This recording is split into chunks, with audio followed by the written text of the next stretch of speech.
was in Mexico City. The night before, I'd had a dream about being abducted at knife point. And so I told my boyfriend at the time I didn't want to be in the city. And he was saying, oh, you know, calm down. Calmate, calmate. And he's like, don't worry, it's all going to be fine.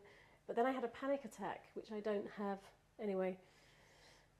So I said, let's just get out of the city. So he went to get the cash out of his cash point. I said, let's at least get to a movie, you know, get off the street. So he put his card in the cash point, and the cash point went wrong, and all the money came out of his account.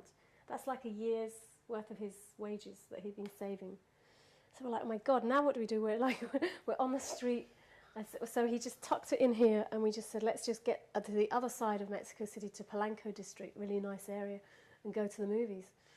So anyway, we went to the movie, and when we came out, we grabbed a cab, and the cab driver stopped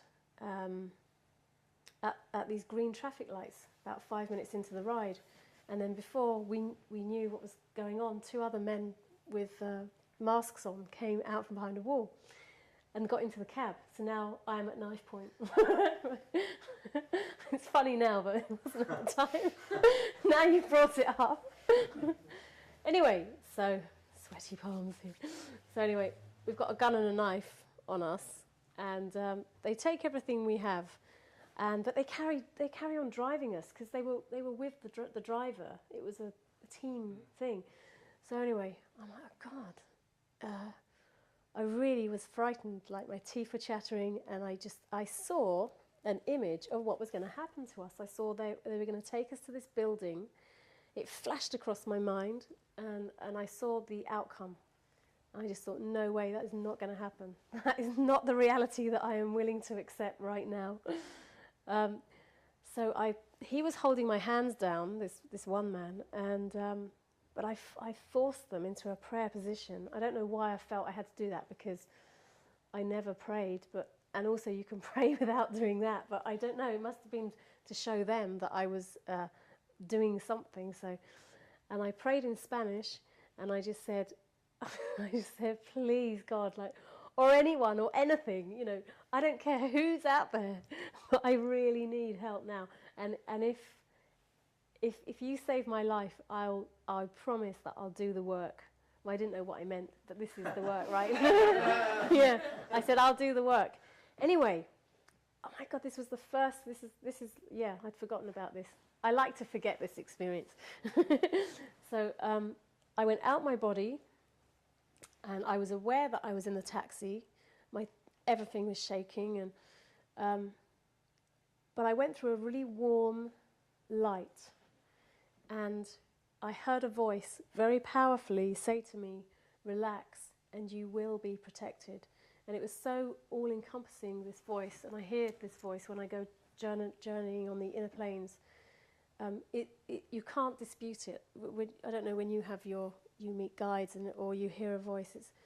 You can't dispute it because it's an all-knowing voice. And it's either your higher self or it's God. Who knows what it is? It's a force that you can't argue with because it's a loving, guiding voice. So suddenly I'm back in my body and I'm like, whoa, what happened then? And I think, well, I was told to relax, so I just sort of relaxed, and I just... I had to have my eyes closed all the time, but I felt the wind going through my hair. So we drove for about 45 minutes, and I was quite chilled out. And then they stopped the car, and they took us out at knife point. And I opened my eyes, and there was the building that I was shown where I was going to be taken, with all the broken windows. We were on the outskirts of Mexico City.